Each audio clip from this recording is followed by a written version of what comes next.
So I'm Mark Kramer. I'm the Conservation Director and Chief Naturalist here at Armand Bayou Nature Center. And I have been working here for a number of years. And I'm proud to be wearing my Gulf Corps shirt today, which is why this whole lecture series initially started. The Gulf Corps folks are all over here. I've had the great pleasure of hanging out with them for several months now. And they are working on and off at Armand Bayou Nature Center, helping us implement different restoration strategies. So we've worked hard and we've had a lot of fun together, so I'm happy that we're all here today. I am going to be talking today about prairie ecology, and it is going to be hopefully useful for you folks that have been working so hard at all the various places that you have been doing your various projects, because a lot of what y'all have been doing is working in coastal prairies. So my hope is that this kind of background that is you're going to get here is going to help you understand a little bit more about why we're doing what we're doing, both here and at Artist Boat and at the Galveston Bay Foundation and all the other places that y'all are working. So the talk today, as you see, is titled Preservation, Restoration, and Management. So we'll be talking a little bit about the history of the place, which is how the Nature Center was founded, the restoration, which is kind of the bringing back of some of those missing habitats, and the long-term restoration, which is what happens over the long arc of time, over the decades. So most of you have seen this image. Armand Bayou Nature Center is outlined in red. It gives you a good view of just how big the property is. This is an image that I show in almost every presentation. Gives us a good beginning as to what we manage, where we are, you are here, that kind of thing. By the way, you are here.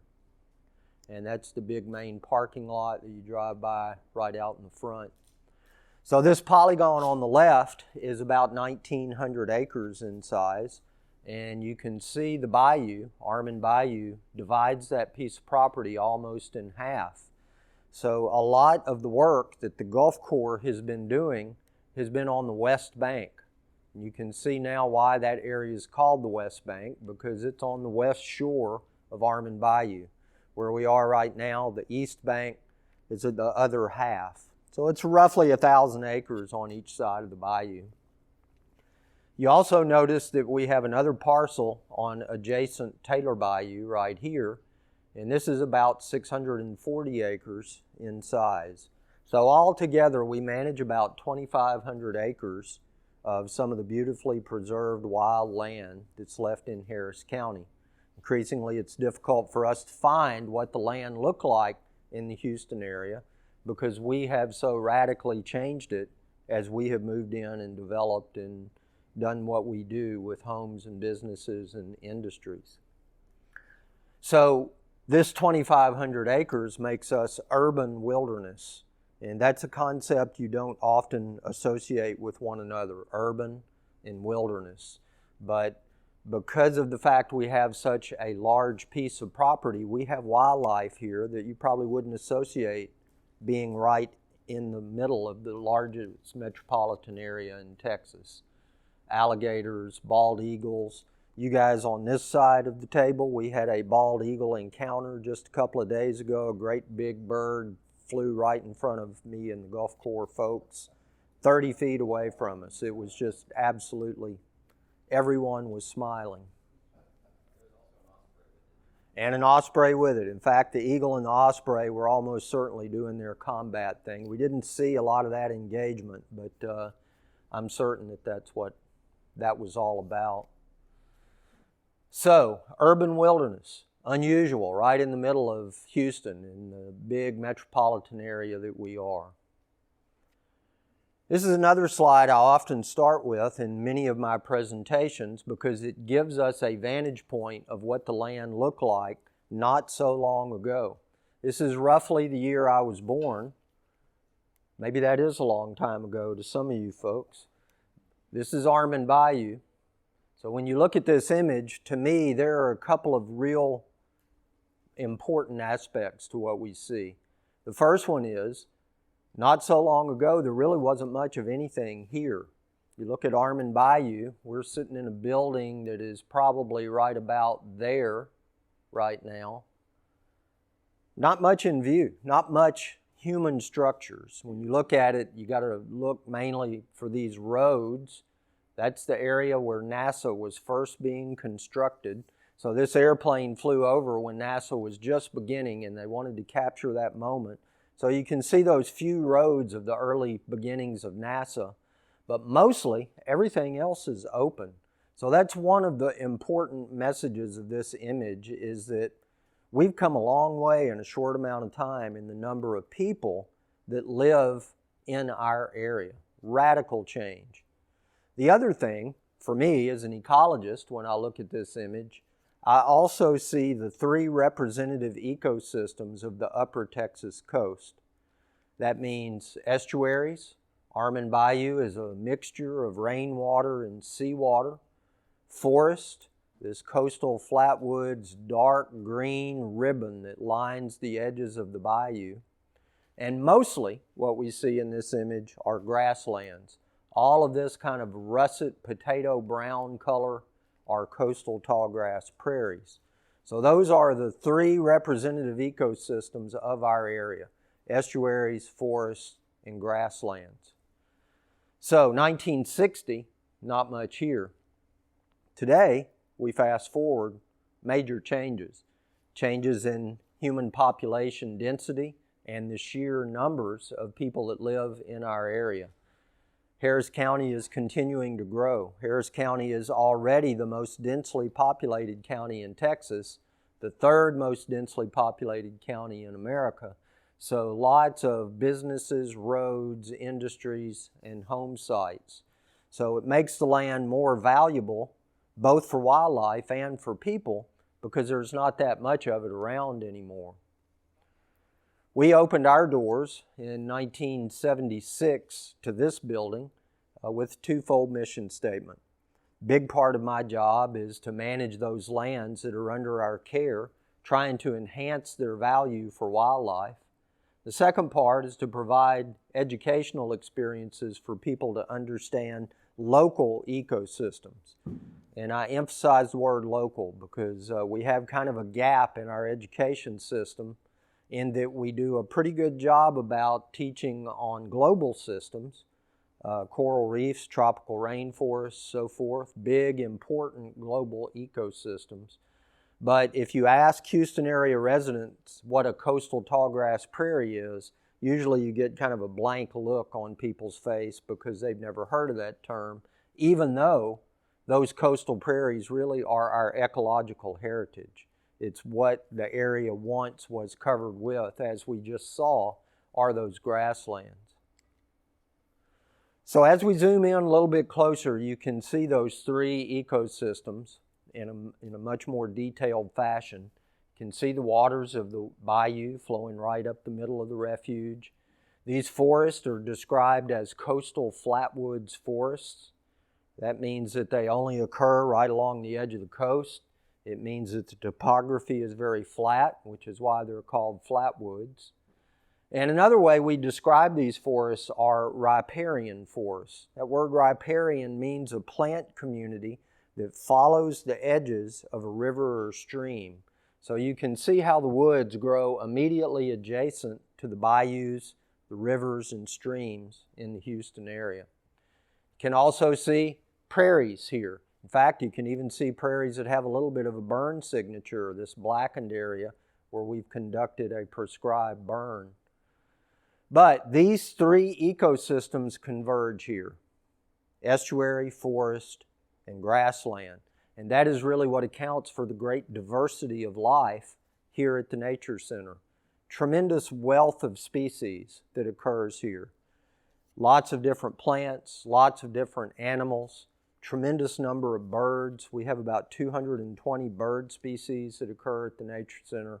So because we live adjacent to the coast, because we get so much regular rainfall, because we're in the sweet spot of temperature, it doesn't get terribly cold, kind of stays warm through the summer. We have those long growing seasons, and abundant rainfall means we have tremendous amount of species richness that occurs right here. But we're here today to talk about coastal tallgrass prairie, very appropriately named ecosystem. Tallgrass is obvious in this. You can see that the grasses are maybe shoulder to head high to this man that's walking through the field here. Prairie has two connotations. If you close your eyes and I say, please imagine an image of a prairie, it's probably something like this. It's a grassland. And that by definition is what prairies are. They're a plant community dominated by grasses. The word itself actually comes from the French explorers. So if we go back to that time period when we were traveling west, those Frenchmen that encountered these types of habitats used the French word that means meadow. So prairie, roughly translated, means meadow. The word coastal is also important. We can see the original range and distribution of coastal prairies, running roughly from Corpus Christi, Kingsville area, all the way up the coast, ending somewhere around Lafayette, Louisiana. But the coastal aspect of it means that even at its widest point, it's only about 50 miles inland from the Gulf of Mexico. So they only occur right along this thin margin, right along the coastal plain of the Gulf in Texas and Louisiana. So because we're coastal residents too, one of the things we know is that this entire coastal area has abundant rainfall. This is one of the distinguishing features between coastal prairies and those prairies that grow in the Great Plains. Lots of grasslands in Kansas and Iowa and Nebraska, lots of tallgrass prairies. But the coastal aspect distinguishes us because there's so much rain, it means that rainfall is captured in prairie wetlands. We have abundant little depressional prairie wetlands that when it rains, they fill up with water. And because of that, there are abundant prairie wetland plants here that don't occur in the interior of the country. So very appropriately named coastal tallgrass prairies. So we think about prairies, in our mind we usually visualize a big field of grass. But it turns out that prairies are actually much more than just grasslands. As you can see here, they're filled with beautiful blooming wildflowers also. So as the growing season progresses, spring turns into summer, these wildflowers make their presence, such as these blazing stars. They set their flowers, they grow their seeds, they decline, and they disappear for the remainder of the year, only to be replaced by another set of beautiful blooming wildflowers. So grasses and flowers make one of the diverse plant communities of North America. Some of the best remaining historic prairies have about 300 species of grasses and wildflowers in them. So we were just talking about species richness. This plant community ranks at the top of those species-rich plant communities in North America. They're also very beautiful. So for that reason, when we began to settle in Texas, some of our earliest homesteads built their house on the edge of these big, beautiful viewscapes. Cities like Grandview and Prairie View and Longview, for example, began because people found this such a pleasant place to be able to appreciate the beauty of nature right out of their back porch. And if you look at a Texas map, you could pretty easily find another 20 or 30 of those township names named after prairies, just like this. The prairies were quite expansive. Oftentimes those early settlers would head out into a grassland, and the experience was very much like being at sea, like being on the ocean. In fact, those wagons that we traveled in were called prairie schooners. Schooners, of course, are boats that sail across the sea. When we would leave our home or the town, we'd look back and we'd say we'd lost sight of land because we couldn't see the house anymore or the trees that were around it. On occasion, we'd come across a clump of trees and we would say, look, there's an island of trees in front of us. And as the wind would blow, the grasses and wildflowers would create big waves of grass, just like being at sea. So numerous accounts of those settlers traveling through the grassland, getting lost, coming in a big circle, and finding their own tracks from a few days or a week earlier. So this is the landscape that dominated the Houston area and why we refer to it as our ecological heritage. As I mentioned, those prairies are also filled with these abundant depressional wetlands. These folks have been working in the prairies, so they have walked through a lot of these shallow water wetlands. And about this time of year, we begin to get regular rainfall because of the cool fronts. Houston goes through a very predictable soil moisture season. It's dry in the summer. You try to dig a hole in the soil around Houston in August, it's like digging in concrete. It's rock hard, it's bone dry. But things begin to change about now. The cool fronts come, that cool air meets the moist Gulf air. We have a day like today, rainfall.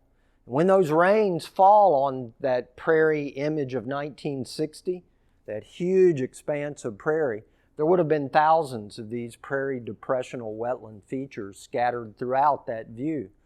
And as the rain fell, it would be held and captured in these types of little depressional areas.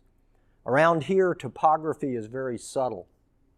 Appreciating prairies is really an exercise in learning to appreciate the subtleties of nature.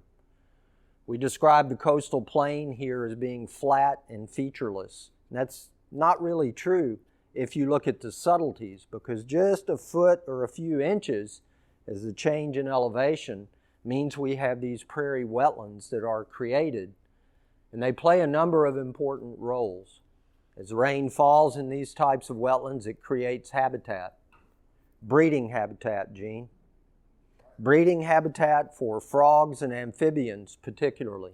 So the ponds fill up with water, and as the rain falls on a day like today, those frogs know that tonight the frog party has to be on, because these wetlands only hold water for a few days or a few weeks.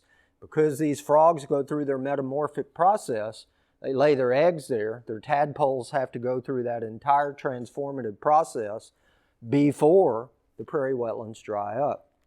And it turns out that that drying up is important to the frogs and toads. Because they dry up regularly, it means no fish live here, which are a primary predator to frogs and toads and their eggs, tadpoles, and offspring. So very valuable reproductive habitat. They also play an important role in the quality of the waters in Galveston Bay. We all live in a watershed.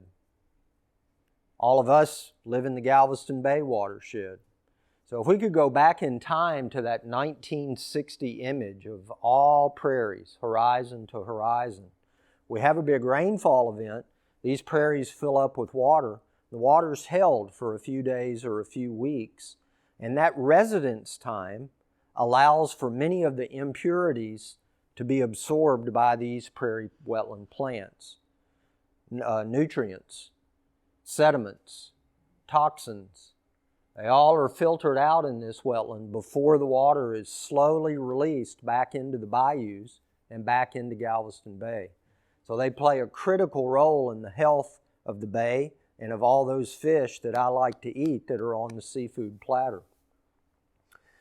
Another important element of these types of wetlands, increasingly for Houstonians, is the role that they play in flood reduction.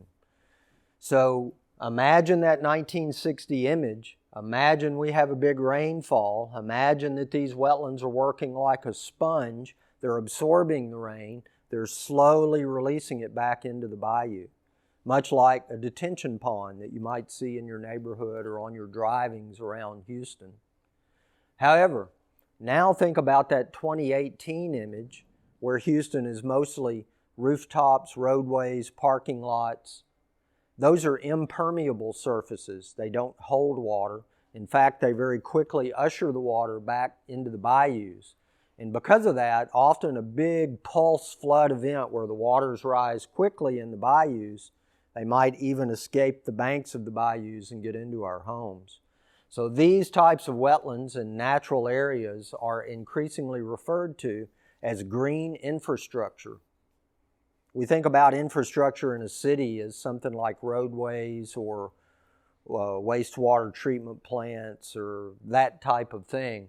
This increasingly is recognized as an area of value in urban areas because of all these values and functions that they produce for people and for wildlife. Mark? Yes. The reference to green infrastructure hits me as a really important way to communicate with people around the benefits. Yeah, absolutely. That they always think of infrastructure are bridges and roads, but wait a minute. Green infrastructure is really critical, particularly for us here in Houston. Yeah, Harvey really draws that close to home, doesn't it? Another aspect of that, generally we think about infrastructure as something we have to pay for. We have to build a road. We have to build a water treatment facility. We have to invest. The only investment for green infrastructure is we just have to let it be. We just have to let it be as it is to do all those natural processes.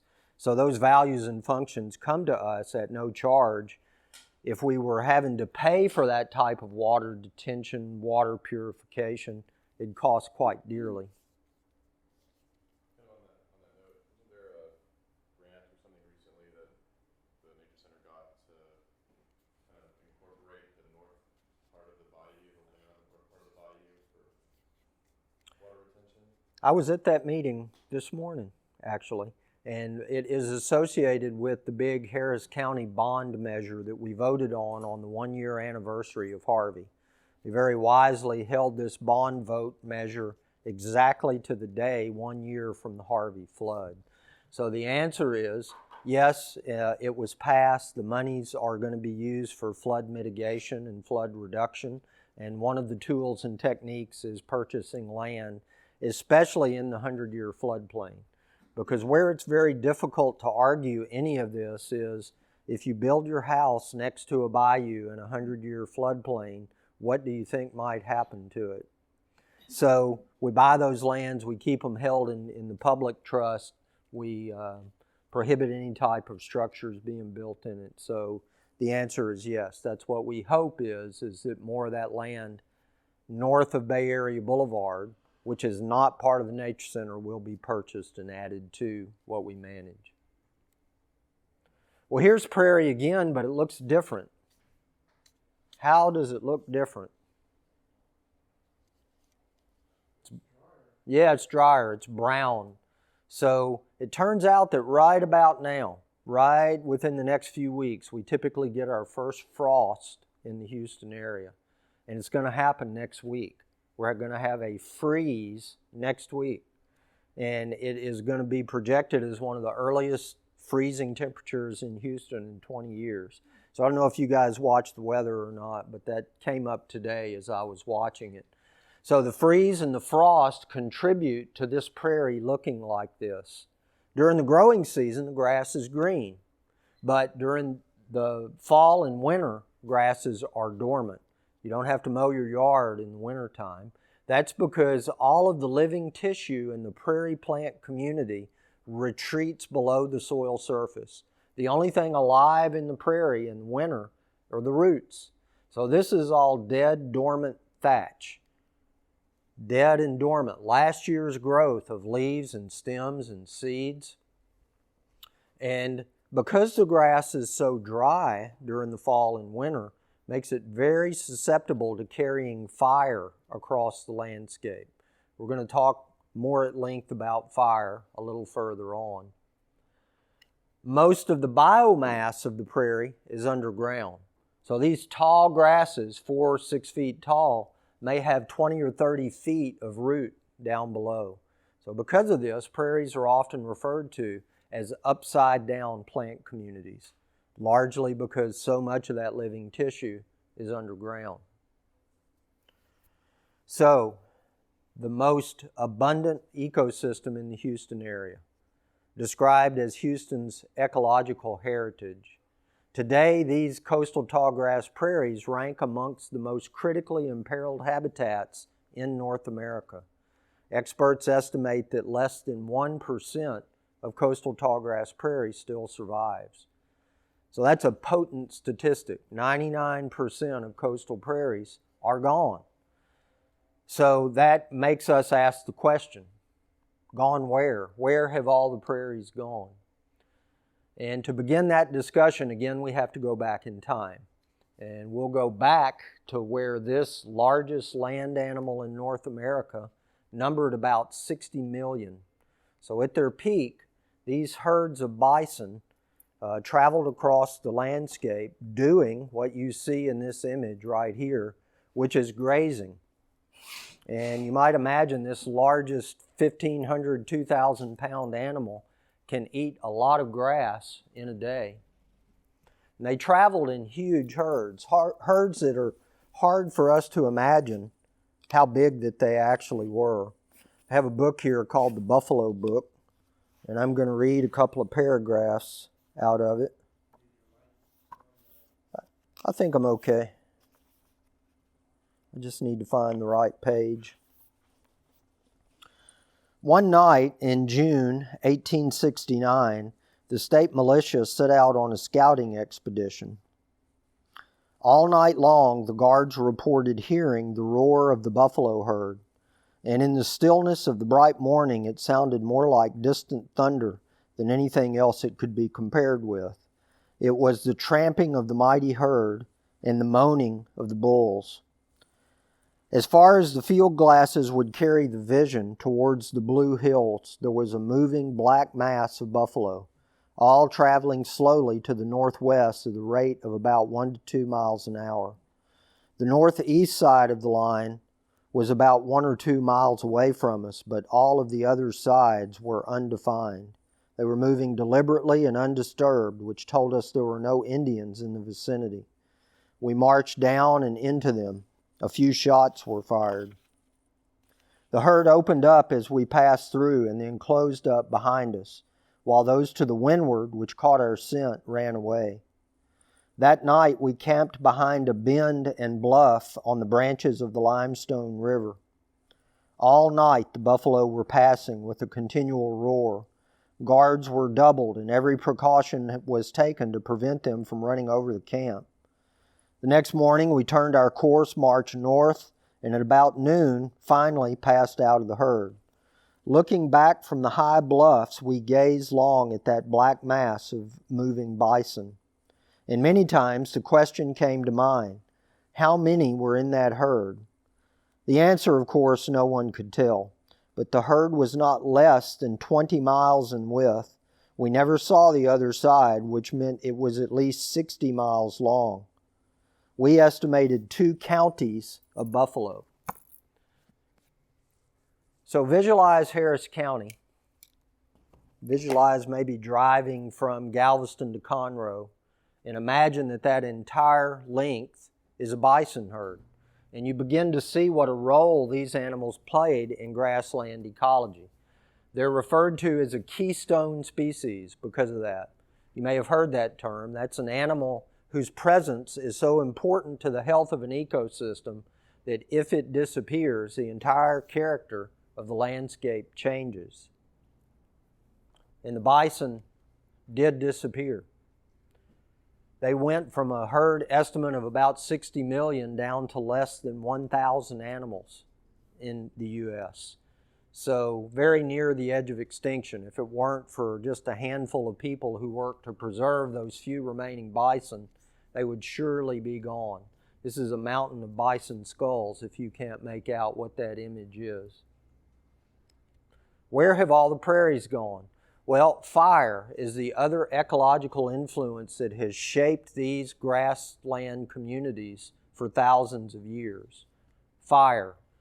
Initially, it was ignited by lightning, so we'd have a bolt that would hit the prairie. Back in those early days, it would travel for weeks or maybe months until it encountered a natural fire break. We used to think that the major rivers in Texas would have served as a major fire break, but back in 2011, That fire in Bastrop during the big drought that we had jumped across the Colorado River. So we're not sure exactly what it would have taken for these fires to stop. Maybe a big rain event, a big weather event. Well, I started by saying in the early days, that means before humans moved to North America. And those earliest occupants of America traveled across Alaska, traveled across the Bering Strait, made their way down to the Texas Gulf Coast. And when Indians began to occupy North America, they set prairies on fire on purpose. That meant that the fire frequency increased. Didn't have to wait any longer for lightning to ignite the fire.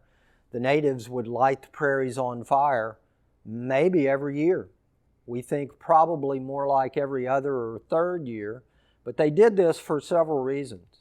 One, after the fire is gone, that new tender regrowth is very palatable to grazing animals. That means food. It means easiness for the native peoples to hunt bison and deer and those other animals that like to come to this tender vegetation. They also burned prairies because it eased their migration routes. The peoples that lived around Galveston Bay right here had a seasonal migration pattern. It would take them from Galveston Bay down to Galveston Island. We had a group that lived here at the Nature Center called the Archokeesis. Derek happened to be down by the boathouse one day last year, and he found about 15 pottery shards that he brought up. It was a very cool find. But if we were the tribe, and we were going to walk to Galveston Island today, and if I was the chief and said, let's walk from here to Galveston through grass that's that high, it'd be tough going. So oftentimes Indians would burn prairies to ease their migration route, make it easier for them to travel. It's a lot easier to walk through a prairie right after it's been burned. So those Indians increased the fire frequency. The prairies burned more often. That meant that the plants had to find a way to adapt and endure that intense heat as it traveled across the landscape. As we'll see, it turns out grasses are well adapted to endure that heat. Turns out trees and shrubs, not so much. They don't fare as well as the fires pass across the landscape. Today, for us, for many decades, we have suppressed fires in North America. You've probably heard and read a little bit about what it's doing as those fuels have built up, creates catastrophic wildfires. We have several of them in California right now, in part because of the fact fires were suppressed. There's a lot of additional fuel that have accumulated through those decades. Where have all the prairies gone? Bison have disappeared, fires have been suppressed. This is where the Gulf Corps comes in. That's not a great picture of a Chinese tallow tree, but it is a Chinese tallow tree. Invasive species are a major threat to coastal prairies. We bring a plant or an animal from one part of the planet to a new home. Often the new home lacks that set of checks and balances that keeps it in place. As a result, the plants have this long list of adaptive strategies that allow them to outcompete their neighbors. Tallows are toxic. They bleed a white, milky sap. Toxic to the point that most animals won't eat them. There really aren't any natural predators that browse, graze, or impact tallows. Tallows grow fast. It only takes a few years for them to reach maturity. And when they are mature, a tree like this can produce about 10,000 seeds a year. Those seeds can live in the soil around 7 to 10 years, so they remain viable in the soil for a long time. They can grow in any kind of soil, clayey soil, sandy soil, salty soil along the edge of Galveston Bay. Remember, I said a list of adaptive strategies, so that's the list for this particular species that allows it to outcompete its neighbors. And here's an image of plants competing. It's not so exciting. It doesn't really look like the NBA Finals, does it? It's plants compete in slow motion. This is a prairie, and if you look closely, you can see some bushy blue stem, some little blue stem, some prairie grasses that tell you this is a prairie. You can also see a Chinese tallow tree, a yaupon, a red oak. So this is a prairie that has not been exposed to the effects of fire, a prairie that has not had grazing animals on it, a prairie that has not been managed by the conservation director at Armand Bayou Nature Center. And these plants are largely competing for sunlight. That's mostly what plants need for photosynthesis, is exposure to the sun. You can see the big blue sky above here. So what happens over time through this competitive process for sunlight, these trees and shrubs are able to grow taller than the prairie grasses and wildflowers. So over about a 20-year period, what started out as one of the most diverse plant communities in North America has been completely replaced by a single species of tree, the Chinese tallow tree. This is a monoculture, really just one species now. And as that tree canopy closes, all of the sunlight is harvested above the prairie grasses and wildflowers. So essentially they're shaded out of existence. Many of the areas that we're working, doing chainsaw work, and a lot of the areas where we're doing tallow control, that used to be prairie. But today it looks very much like this. Where have all the prairies gone? Bison disappeared, fires are suppressed, invasive species have been brought in. And for us, a lot of high-value real estate. So much of the Houston area is under threat of development. And as those new neighborhoods and business parks and industries go in, additionally, more of this prairie habitat is lost. So now we get to that branch of science that we're working with called restoration ecology. Restoration ecology really is that science of bringing back the natives, the native plants, the native animals, and of equal importance, those historic ecological processes that shaped the community: fire, grazing animals. Restoration ecology seeks to reintroduce or mimic those effects that occurred here. We were faced with a difficult decision. At first we thought if we could just purchase the land and build a fence around it, Mother Nature would take care of all the rest. And back in the 60s and 70s, that was a big term and a big concept, which was don't mess with Mother Nature. It turns out that that's good to preserve property, but it's actually a more complicated story than that. And as the decades passed, we began to recognize these invasive species were threatening the overall ecology of prairie communities with complete ecosystem collapse, meaning that as they grew so densely and so tall, that diversity was pushed out. So we worked with a number of partners, hired a helicopter, and did a large-scale aerial herbicide application on about 300 acres of closed canopy Chinese tallow forest. It was a tough choice. It's a lot of chemical. When I was in school, we studied a book called Silent Spring, which really focused on another chemical, DDT, very problematic in the environment. So this was a tough decision for us, but we had to also acknowledge that if we did nothing, the entire ecosystem was going to be transformed into this monoculture of tallows. So we sprayed about 300 acres. And some of it was the area right along the entry road where you drove in. Very few of you in the audience today can remember that prairie adjacent to our entry road when it was a tallow forest. So tremendous changes at the landscape level. That's one of our biggest challenges because we manage a large area. How do you affect change across the entire landscape? So that's one of the values of that aerial herbicide treatment was the Grimes Prairie, which was a tallow forest. Today, as you drive out, look to the right, and it once again is a very beautiful tallgrass prairie. Well, there's several things to make note of in this image.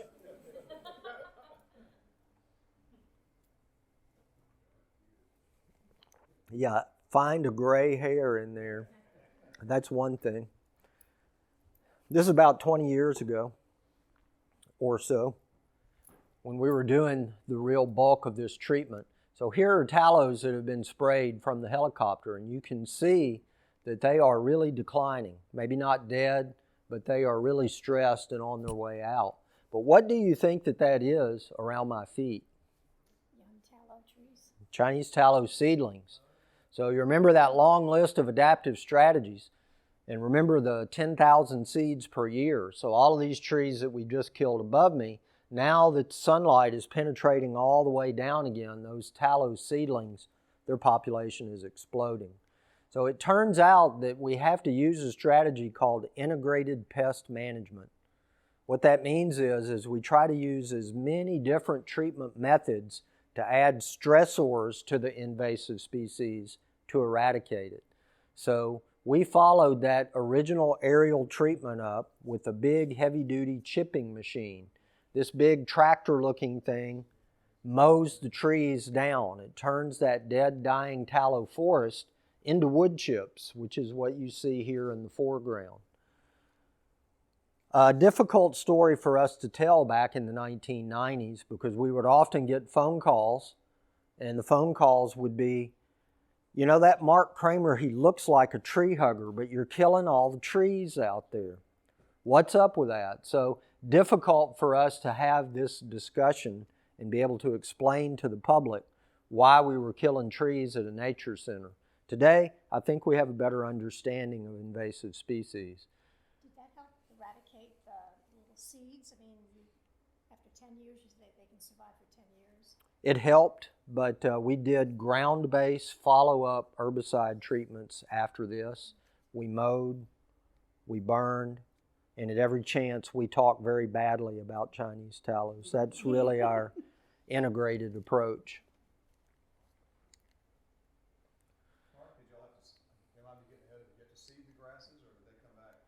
There was enough grass that was still established under the trees that it came back pretty quickly. Now, one of the things that happens when you use this tool is you end up with about 6 inches of wood mulch. So some of the depths are deeper, some of the depths are shallower. Generally, those areas that were deep had nothing grow under that mulch for several years. Slowly over time, the seeds drift in, they recolonize. A better approach is to have a native plant nursery, such as that one at Armand Bayou Nature Center, which is one of the leading examples in the state of Texas about a native plant nursery.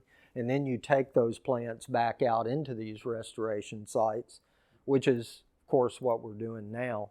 This was 20 years ago. We were at the infancy stage of our native plant nursery then. So we did an aerial treatment. We followed up with this mechanical chipper. Those grasses began to come back, just as we were just discussing. And then we began to use prescribed burning as a tool in those areas. In fact, we are one of the earliest entities that used fire as a tool in Texas. We burned some of our segments of prairie as far back as 1979. So this is a prescribed burn, different than what the Arco-Kisa Indians would have done, which is throw something out there and see where it's going to burn. A prescribed burn actually has 3 different elements to it. The first one is it has a burn unit or a boundary where we know the fire is going to begin and where it's going to end. That gives us some control over the prairie fire. That's very important in an urban area. The second element of a prescribed burn is that it's always conducted under very precise weather conditions. You might imagine the wind is howling like today, 30-mile-an-hour wind, fans the flames, makes it very difficult to put the fire out when it's racing across the landscape. Maybe the wind is from the wrong direction and it's going to blow all of the smoke from our fire onto Red Bluff Road or into a neighborhood. So we have to manage not just the fire, but also the smoke. So weather conditions are very important to each individual burn unit. The third and final part of a prescribed burn is that it's conducted to achieve a specific ecological goal. Burning is fun, it's recreational, everyone enjoys it. That's not why we do it. We do it here largely because the heat that those fires produce kills and suppresses trees and shrubs. Remember, prairies are upside-down plant communities. And especially in the wintertime, everything above ground is dead, dormant thatch. So very little impact to the living tissue of the winter prairie. However, these 1,000-degree heats that is focused on the trunk and limbs of that tallow tree either top kills or completely kills those trees and shrubs as it passes across the landscape. That is a critical influence that fire has in grasslands all over the world. I mentioned that they're hot.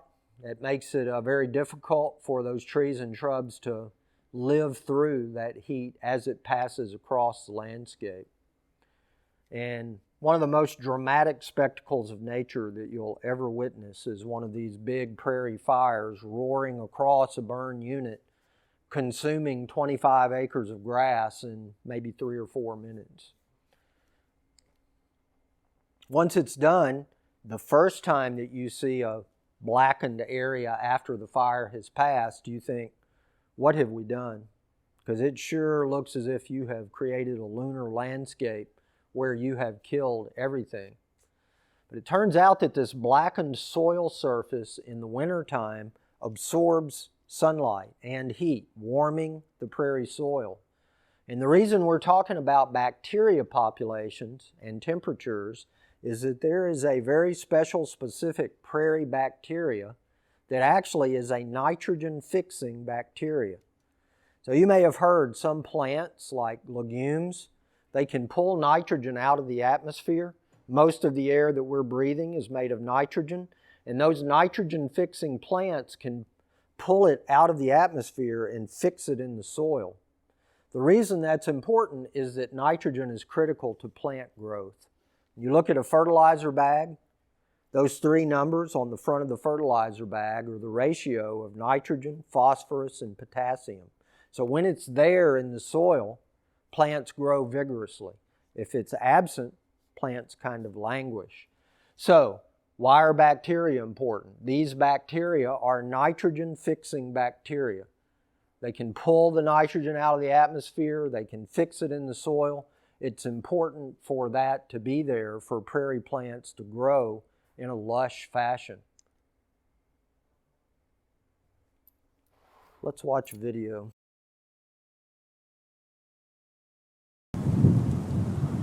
Prairies need fire, and that's what we're here to do today, is conduct a prescribed burn.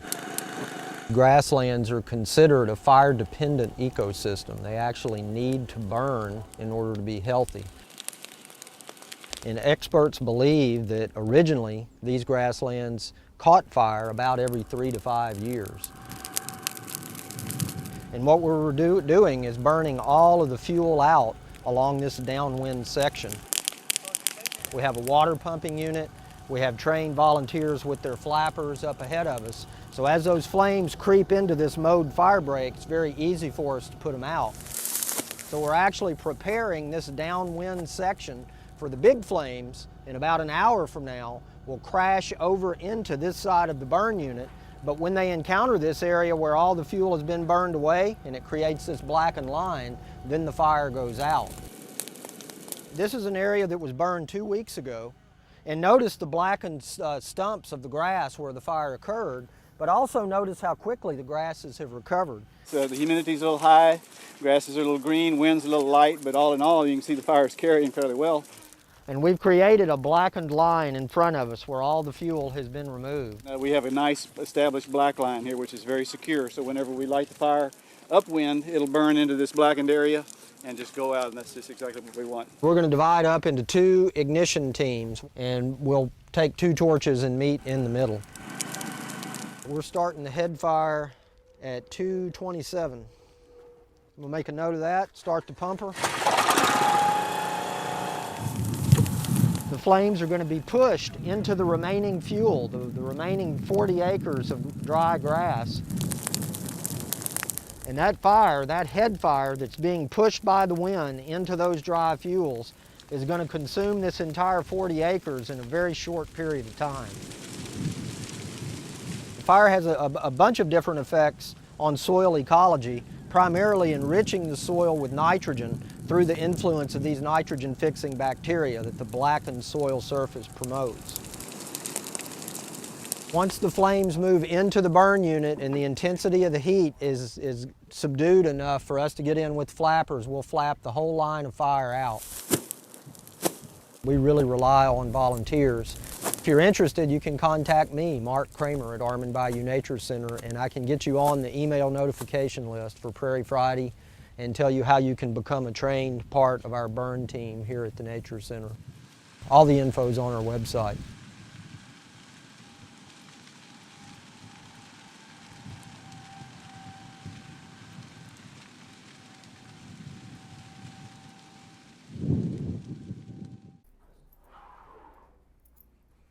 So you may have noticed that George is in a lot of these pictures that I took. So George is the biologist that I worked here with since the place opened, and he actually is the fellow that owned that t-shirt that Patrick took yesterday that I gave away, just so you can put that in reference as to who the shirt belonged to. He and I were really the burn bosses that worked together, who ultimately trained some of our small staff as part of the burn team. And when we talk about volunteers, we rely on volunteers, but the volunteers are really not the experts in burning. And in order to go out into the middle of a field of 300 acres of grass and then just burn a little donut out of the middle of it takes a lot of experience and a well-trained team. And it takes people that are also pretty healthy and vigorous. And I've lost maybe 2 or 3 of those elements that I just described to you. I won't tell you which ones, and I'll let you kind of guess what that might be. One of them I'll tell you is George, and he left in 2013. So we have burned, I think, 2 or 3 times without George, but I've also had a complete turnover in staff. So we're kind of in a slow rebuilding period. I have conducted about 126 controlled burns here at Armand Bayou Nature Center. So one thing I'm sure of is that I know what it takes to do it safely, and that if I don't have that confidence, we're not going to do it. So burning has not been eliminated from our program, but it is in kind of a regrowing, reevaluation period, and that's probably the best I can do to answer your question. Thank you. Mm-hmm. So restoration ecology, we use prescribed fire. We've talked about using chemical applications and treatments. Something else that we do is mow the prairie. And wonder how many acres Derek mowed this year. 100 and something. Yeah. So this batwing mower mimics what those huge herds of grazing animals would have once done. So those bison in this Harris County size herd would have traveled across the landscape, and this leading edge, if I were at the front of the herd, I'd get the good stuff, the ice cream plants, lots of sugar in the grasses. The leading edge ate all of that, but if you were at the very back of that herd, you either had to eat twigs or stems or something far less palatable. So that meant that the prairie got completely grazed. We refer to that as a high-intensity grazing strategy. But we would keep moving as a herd, so that would mean the prairie would have a time period to recover. High intensity, low frequency grazing strategy. So we experimented with grazing here. We had cattle at the Nature Center. We did a rotational grazing. We didn't really get the results that we hoped to. But what we found is it's very difficult to manage a herd of cows, or especially bison. I found that it was very easy to manage George on the tractor by comparison. So as a result, now we mow sometimes a couple of 100 acres during the summer to mimic those effects that the bison would have had. Really, the big one is this machine mows down small trees and shrubs. Remember, that's our goal, is to suppress the growth of trees and shrubs. It doesn't happen naturally anymore, so we have to develop these tools and techniques to mimic those historic effects. We also monitor. I had a chance to visit with the Gulf Corps folks when we were in Alabama. Monitoring is one of the things that we talked about. I'm wearing the Gulf Corps shirt today, as I mentioned. So this is actually a jobs training program. It gives folks an opportunity to get out and engage with the environmental community, get some experience, talk to professionals in the field. So we had a big introductory training in Alabama a month or so ago, and we talked extensively about monitoring. So this is one of the things that we do here as part of the Nature Center's procedure. And we have about 32 of these monitoring sites. They're called transects. That's a term that biologists use to monitor almost anything. We have alligator transects back when we were monitoring the alligator population. But in this case, we have prairie plant transects.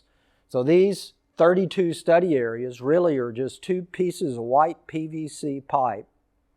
We walk between this measured distance, and as we take our third step, we look for these indicator species. We have a data sheet. So we take this into the field, we look for all of these various plants.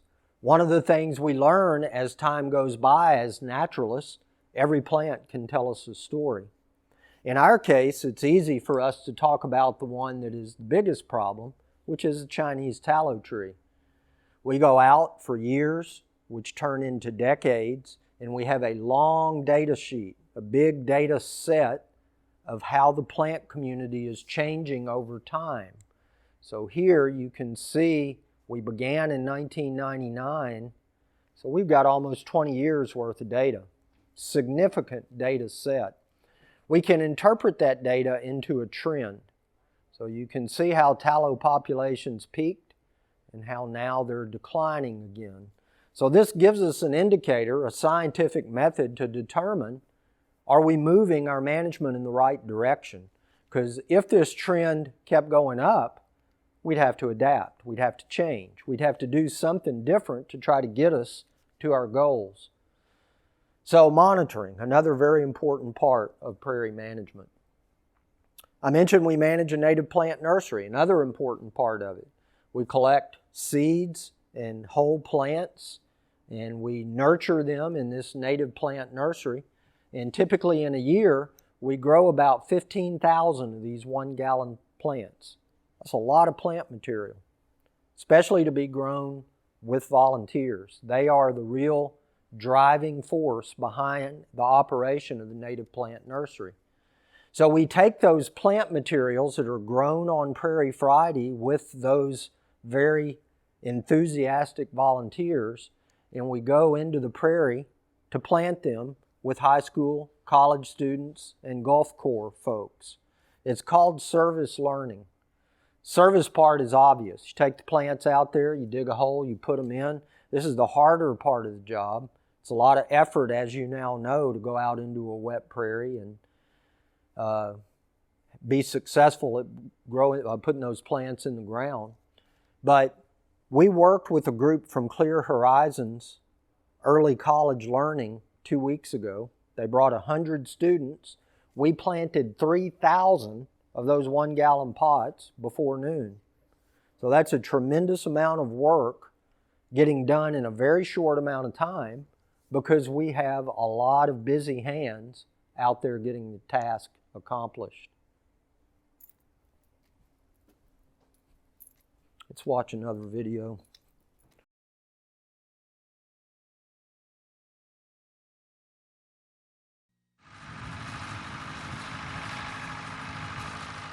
Well, we're here today with our big annual restoration event called Prairie Pandemonium. And the name of it is really very appropriate because we're working in the prairie, and what we're trying to do is bring back those original historic prairie plants that have disappeared over time.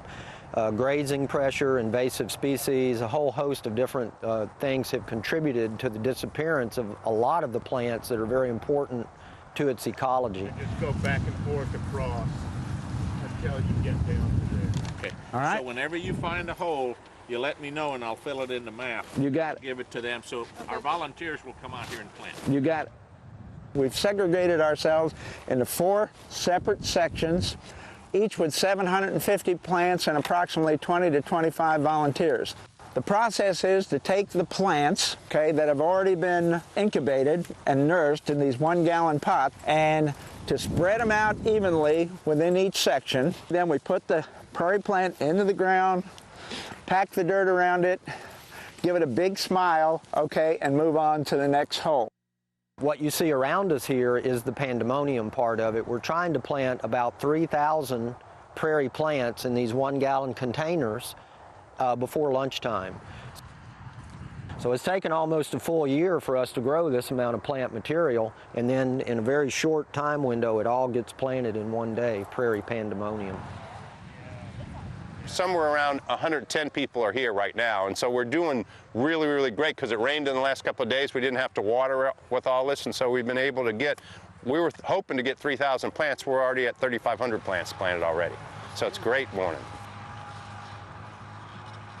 So this is what we call an IBC. They hold food product like some kind of corn oil, but huge quantities of it, and actually after they're used, we get companies around here to donate them to us, and then we hold water in them. So in the times when we had droughts or during the summer when we're planting out here, we fill them up with water, and then we go out and put about a gallon of water in every hole before we put the plant in there. Because we had rain this week and actually had a whole bunch of it last night, the holes are very, very wet already, so we didn't have to have people carrying, 2 or 3 gallons. That's a lot of weight for people, and you have to go to every hole to carry it, so we were lucky. And that's part of the reason we're doing so well on plant today, is we didn't have to carry all that water to every hole. We're trying to preserve a part of Texas and Pasadena's ecological heritage. This is like a living museum. Pasadena once was almost completely grasslands, or these coastal tallgrass prairies that you see around us. But interestingly, when we brought cattle in and put them in permanent fenced pastures, those cows repeatedly like to eat the same type of grass over and over. And cowboys call those grasses ice cream plants because they taste real sweet to the cows, and that's why they like to eat them, is because they taste better. But because of that intensive ongoing grazing pressure, the grasses ultimately are grazed out of existence, and over time they disappear. So that really is what restoration ecology is bringing back the natives. We're trying to bring back those grasses that used to be the main players in the prairie ecology, in addition to a whole host of wildflowers that have also disappeared. We're putting in big blue, little blue, which we kind of call miscellaneous. We're putting in forbs. Gamma grass, yellow Indian grass, and switchgrass. And the other two things we're planting, we have things called forbs, and they are prairie plants, except they're the ones that flower. And also a list of wildflowers that enhances the diversity of the prairie plant community. Armand Bayou Nature Center manages a native plant nursery. We have a greenhouse, we have a nursery area, so we also have a really dedicated team of volunteers that comes out every Friday, and that Friday volunteer team is called Prairie Friday. So those folks collect seeds, they dig up grasses from areas that are slated for development, neighborhood, strip center, area that's going to be disturbed. So they're collected from the local area. It takes, 6 months or so for those plants to reach the beautiful state that you see in these pots where they're ready to go back in the ground. The other reason that it's important and why we're doing it is that these types of areas provide important ecosystem services to the community. The good thing about prairie plants, the roots are 6 feet long. So the good thing about that is when it rains, the water gets on the dirt and then it gets absorbed into the plants and it actually gets soaked into the ground. So it helps dampen flooding. Plants convert the bad stuff into good things. Cleans up the water, so when it does get into either the aquifers or gets run off into the ditches, into the bayous, it gets cleaned up, and so it's better for the bay. Better for the seafood we eat, the shrimp and the fish and the crabs. It's also a great place for recreation. This is one of the few publicly accessible prairies in Texas. We have a prairie hiking trail so you can bring the family out. So a whole long list of benefits as to why it's important and why we're doing what we're doing.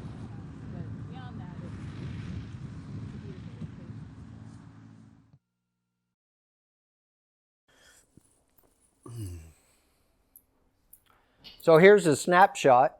This is a year's planting. Didn't quite do 15,000 that year, but this is Bay Area Boulevard, Red Bluff Road. So that prairie pandemonium that you saw us watch that video in, we were planting somewhere right about out here. You can see all the various schools, universities, Prairie Pandemonium, different corporate work days. So a lot of different community involvement from a whole year's time here. So here is a picture of the West Bank Prairie, and it gives you somewhat of an idea of the different management strategies that we employ. You can see the blackened signature where we've done a prescribed burn. You can see a mowed area. You can see the wheel impressions of the tractor. You can see an area in the center that's been left untouched. So this is really creating a habitat mosaic or a patchwork. And it's important for wildlife. It turns out that what you see in this image, if we could travel back in time in my time-traveling helicopter to the year 1500, if we flew over the upper Texas coast, we would have seen this exact same patchwork, only played out on a huge, grandiose scale. Remember, those fires might have traveled for weeks. Big burned areas. Remember the Harris County size herd of bison. So those animals would have grazed huge areas along the upper Texas coast.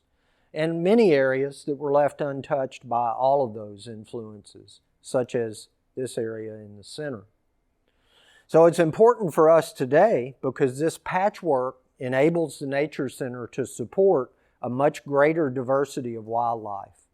Wildlife, each species has its own specific adaptations that enable it to make a living in the wild. I'll give you one good example. The snipe, which is one of the longest migrating birds in North America, flies to the Texas coast every winter, and this is feeding habitat. Remember, we went through the discussion of different habitats: feeding, breeding, lounging. So snipe come here to escape those cold temperatures up north, but that burned prairie has complete access to the soft, wet winter soils. Snipe can walk around easily out there, and the adaptation that they have is a relatively long bill that has nerves at the end of the bill. So they can probe down into those soft soils and feel for invertebrates, worms, other animals. So we often walk through these blackened areas, surprise a snipe that scares the daylights out of us. But that's why that they're there, is because that burn unit has created that feeding habitat. If you're a grazing or browsing animal, like a deer or a swamp rabbit, this green grass is great grazing area, another area for feeding habitat. If you're a migrating prairie songbird like a sedge wren or a Lincoln sparrow or many of those small migrants that come to the Texas coast, this is cover habitat where you spend the whole winter feeding on the richness of those grass seeds that are still intact. So now you see, because of this patchwork design, it enables our relatively small prairie to support a huge diversity of wildlife. But my entire talk today has been, what does it take to create that? So there's a tremendous amount of effort that prairies need for us to manage them, to mimic those historic effects. This is what we've discussed today: burning, mowing, growing plants, planting plants, treating invasive species, and monitoring. So it takes funding, takes people, takes volunteers, takes a whole host of things to accomplish this, especially when there are only 3 paid staff people in the stewardship department. So big, significant efforts thanks to all the various teams that are associated with that. It's important work because as habitat disappears, so do those very specific forms of wildlife that can live nowhere else. I grew up on Prairie Street in Pasadena, Texas, about 3 miles north of here. And when I was growing up, there were open fields all around that area. In those fields were these species: shrikes, meadowlarks, sparrows. They were found all over the place. Today, remember, 1% of coastal prairie still survives. As the habitat has declined, so have those prairie-dependent species. Audubon Society every year does an annual Christmas bird count. All across North America, volunteers gather and they spend the day outside and they count every single bird they see. And that goes back for about 100 years now. So remember, monitoring, this is bird monitoring through the Christmas bird count. It gives us an opportunity to get a one-day snapshot of how many birds there are all across North America. These prairie-dependent bird species have declined by 80% in the last 40 years. So that is a significant downturn in their population. 40 years, 80% reduction. Why? Because prairie habitats are mostly gone. This is probably the poster child for that habitat loss. Maybe you know the Atwater's prairie chicken. It may be the most critically endangered bird in the world. Not so long ago, there were 1 million in the wild in that coastal prairie range. Today, there's less than 100 left in the wild. So this is a bird that's very near the edge of extinction. We do this work because we don't want to create more ghosts from the past. We don't want the prairie chicken to go the same way that the red wolf, the bison, and the native peoples which once lived here. The concepts that we discussed today are more easily remembered by this acronym: habitat loss, invasive species, pollution, human population, overhunting.